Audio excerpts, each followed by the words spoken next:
kulikayo nnyo mu kuwummulamu okwo katweyongereyo n'emboozi yaffe. Bwe yajja gye ne muga njagala onsonyiwe kubanga tetwakugambirawo.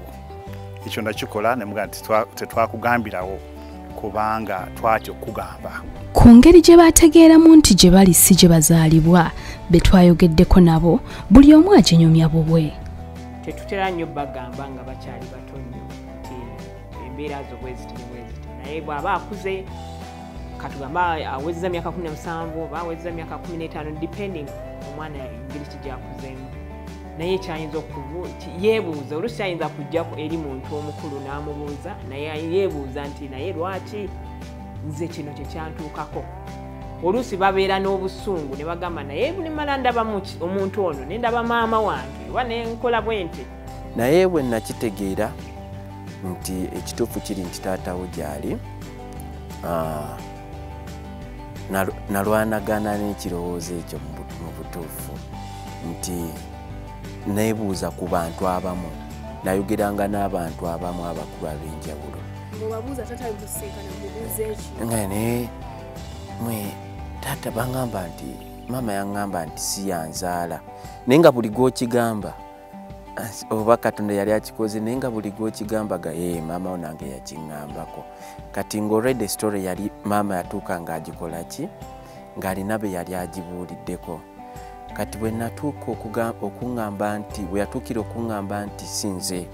taata wuyo naakuzaala mulabyeko n'amaaso, ekituufu kyali nti nali speechless. Ebigambo byambula eby'omubuuza, naye ng'omutima gwa maama namubuuza njagala kulaba kale ku maama wange. Njagala kulaba ku maama wange. Naye oluvannyuma kyekyo kyokka nga maama we yafaanayo mbuuza naye olinayo ku bifaananyi bye nga talina n'obulamu. Nzijukira twali tukomawo nga tuva mu mmotoka, twalinze pasita ne maama tukomawo.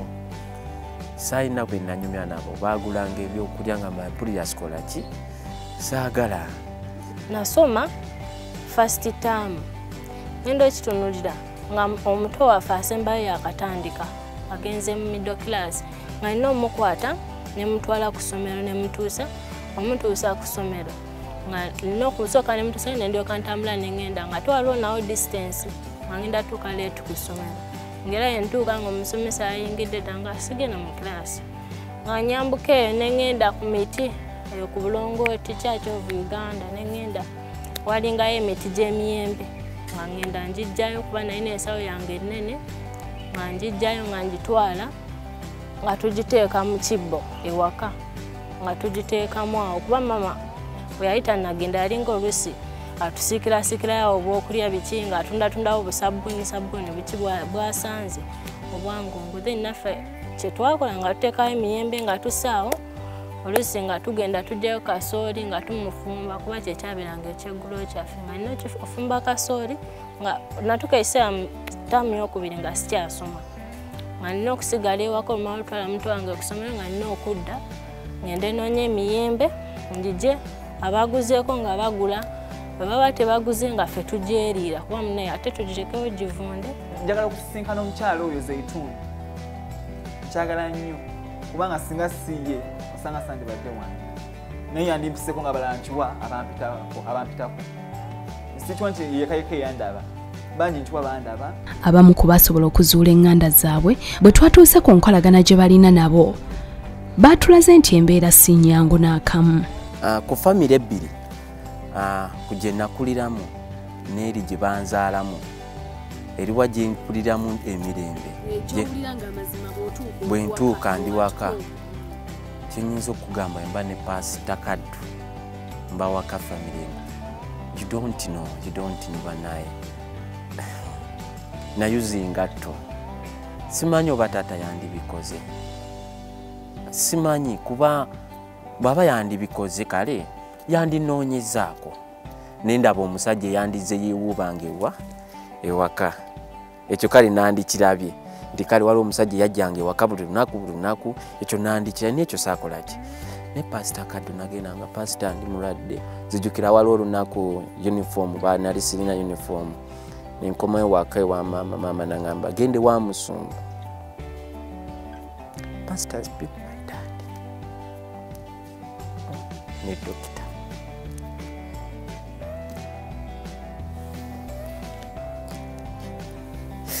kyenyinza okugamba eri family yange bali sibamanyi kati nze ekinyambye nti najja ndi muto nnyo naye abamu abajja nga bakuzeekuzeemu ajja n'obusungu obwo lwaki wansuulawo lwaki wandikawo kugamba ekintu ng'ekyo naye SOS etuyamba nti it gives you that counseling kine waba yakusuulawo ebere kugamba it comforts you number one nine kugamba nti no that's not the end of the world n'ekirala tiyika okusonyiwa tuula taata yandika of course wabaawo obusungu ebiseera ebisinga tulwana n'okusonyiwa tulwanira ddala n'okusonyiwa nti nakola ntya taata eyansuula lwaki yandeka kati ate n'ekirala okulaba ku baana abalala nga bataata baabwe babafaako naye ng'owuwe yakusuula kireeta obusungu bungi nnyo oluusi n'obutasonyiwa. Ekyannyamba mu bulamu bwange nalokoka. Bwe nalokoka ebiseera ebyo waliwo omubuulizi yajja mu kanisa n'agamba nti oyinza okuba nga famire yakwegaana oyinza okubeera nga ki so nekindeetera okukkiriza nti maybe taata oba teyamanya oba tebamugamba oba ki so nekindeetera neeterawo answers era oluvannyuma n'ensonyiwa actually baayita abastrugglinga n'okusonyiwa kyantwalira akaseera okuvaayo okudda ew'omubuulizi naye oluvannyuma bwe navaayo nafuna amaanyi neŋŋamba nti nina okusonyiwa buli kimu ekyabaawo kubanga tulina okutambula olugendo okuluzza obujja. Ebiseera ebisinga abazadde baba balina osooka ne balowooza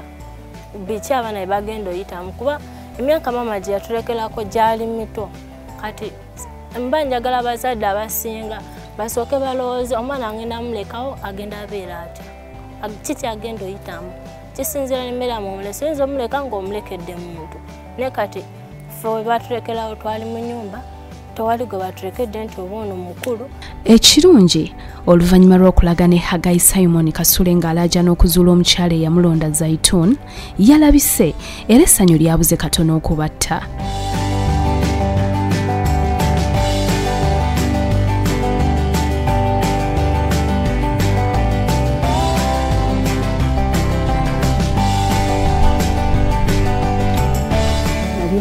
Sawa nga 2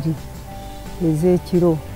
buli wana wange kyava mpita n'agamba wange Hajati nga mpita Hajati mpula n'akantu akakabanga kapuusi naye jangu nemugamba kaki sooka ojja olabe oba yamanya nti mwana we saamanya nga nkyali ku Kyebusaabala abantu bonna abaali bakuŋŋaanye bagamba Hajati otuuse nga bakakuba ettooki nga balaba kaana kajjeewo neŋŋamba nesooka nsikatye nga kajjeewo nkajjawo bwe nakaba kakati kakano nkajjeewa ne mukakwata nti ne mukyala Kayongo nye mugamba kwata akaana n'agaana oba yali lunaku lumu kubanga yaliko n'ekirira nga bakazingidde mu katawulo bwe kati katono nnyo tyanyabangere wakyeyamaani kyema ne mugamba munnana musangaawo ku lubaale muga kyayima nonze omwana w'omu kyaba atuwa ebbaluwa naye omulenzi w'amawulire Kasule Kalule n'atukola ki